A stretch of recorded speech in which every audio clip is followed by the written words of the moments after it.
Comunicato importante. Attenzione concittadini e principalmente familiari di persone anziane. Ieri a Raffadali hanno consumato una truffa ai danni di un'anziana. Anche se identificati i malviventi non è stato possibile recuperare la refurtiva. Anche oggi si è verificato un altro episodio simile. Per fortuna non andato a buon fine grazie all'intervento della figlia prontamente avvisata.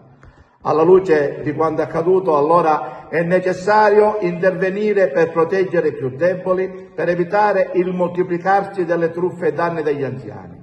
Falsi carabinieri, poliziotti o finti magistrati telefonano con scuse urgenti per sapere se in casa ci sono soldi o preziosi e poi si presentano per rubare.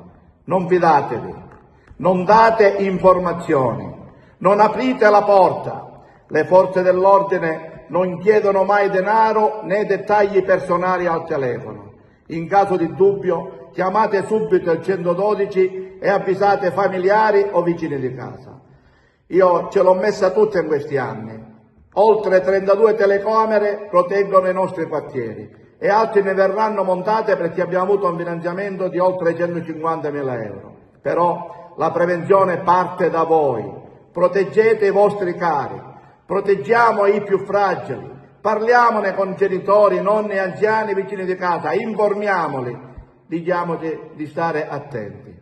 E ora colgo l'occasione, visto la giornata, di raggiungere tutte le vostre famiglie con un augurio di buona Pasqua e buona Pasquetta, con la speranza che episodi del genere non si perpetuino più nel nostro territorio.